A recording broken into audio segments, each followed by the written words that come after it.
Et demain, selon vous, quel serait... J'ai respecté le temps. Hein. Parfait, merci beaucoup Parfait. Alexandre. Alors selon vous, je ne sais pas si en ligne, en chat, il y aura des questions. C'est quoi la formation idéale, le type de produit de formation que vous verrez? Vous, demain, cadre de santé, qu'est-ce qui se...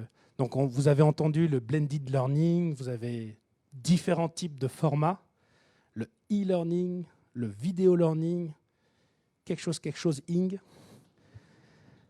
Mais quel serait le... Est-ce que vous avez des éléments de réflexion? C'est une vaste question, hein. Personne ne s'est lancé, j'ai l'impression.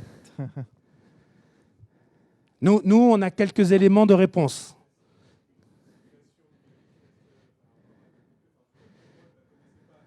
Ouais, aujourd'hui?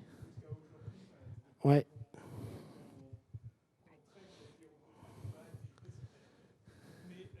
Oui, pour moi, la simulation numérique... Il ne marche pas, si? La simulation numérique est l'avenir de ce que je vois.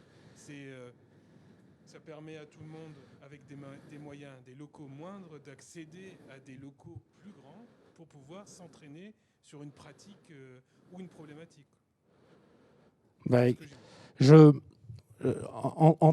Qu'on se comprenne bien, je ne suis pas ici pour faire la promotion de « oh là là, tout ce qui était avant, c'était nul ». Et aujourd'hui, il y a la réalité virtuelle, la réalité mixte, la réalité augmentée, c'est génial. Je dis juste que c'est un moyen complémentaire, supplémentaire, qui est mis à la disposition des pédagogues, des concepteurs. Je vous ai parlé de bande dessinée. Nous avons travaillé ici avec l'Espace Mendes France, qui est le centre de culture scientifique et d'industrie, des techniques et des industries. L'enjeu pour eux, c'était par exemple sur la planète Mars, de rendre interactif, de faire apprendre sans que les gens le sachent. Donc on a créé un dispositif mobile qui a bougé dans toute la Nouvelle-Aquitaine, où il y avait des kakémonos de 4 mètres par 3 mètres. On avait une flight case, on ouvrait, et un peu comme si vous étiez sur une base de station d'urgence, il fallait piloter un rover avec un casque réalité virtuelle, un joystick, comprendre, un peu en mode escape game. Donc ce dispositif a circulé toute cette année à Angoulême, à Saintes, à Cognac, à Bordeaux. Et tout d'un coup, au lieu d'aller visiter une exposition, c'était « je vais aller vivre une exposition ». C'est même plus une exposition, je vais aller vivre une expérience. Pareil pour l'exposition sur les abeilles, sur les insectes. Ce lieu qui est très actif, qui anime sur tout le territoire et à Poitiers est connu, avait une petite faiblesse pour attirer les 18-30 ans. Et bien, qu'à cela ne tienne, nous avons fait pour les insectes un escape game il y a 4 ans. C'était le premier escape game éducatif sur la dernière reine, la dernière reine des abeilles en 2042 où il y avait un meurtre. Et là, 5-6 personnes, il fallait résoudre l'énigme. Ben, les gens venaient de Châtellerault, de Niort.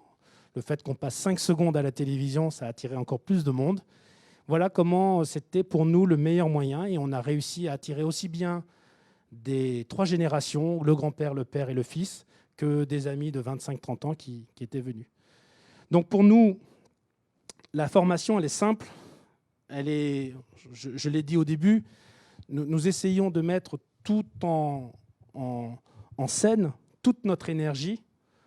Mes associés ont des formations différentes. Ce sont des docteurs en informatique, des experts en direction artistique.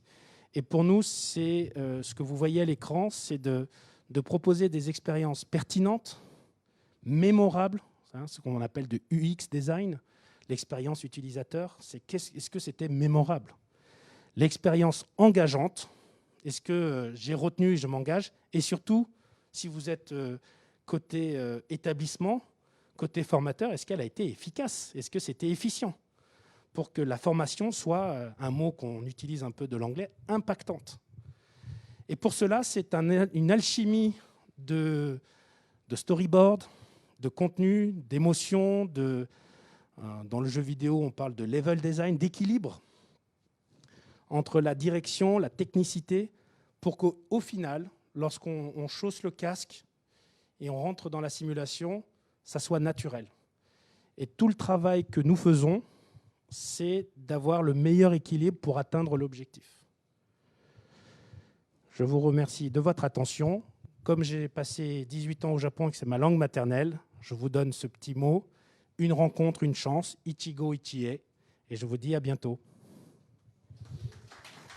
Et vous pouvez vraiment l'applaudir. Merci beaucoup Alexandre pour cette superbe présentation. Vous l'avez vu ce soir, on est rentré maintenant vraiment en mode atelier avec beaucoup plus d'exemples pratiques, de questions-réponses. On va vous proposer un deuxième atelier de ce type le 24 novembre prochain, cette fois-ci sur le thème des objets connectés, toujours à 18h. On l'espère toujours en hybride, à Cobalt et en ligne. On verra comment les conditions sanitaires vont évoluer d'ici là. En attendant, très très bonne soirée à tous. Le réseau SPN et l'Institut de formation des cadres de santé du CHU de Poitiers ont été très heureux de pouvoir proposer cette nouvelle soirée. Et restez connectés sur notre site pour découvrir les prochains événements. Encore merci Alexandre et bonne soirée à tous. Bonne soirée.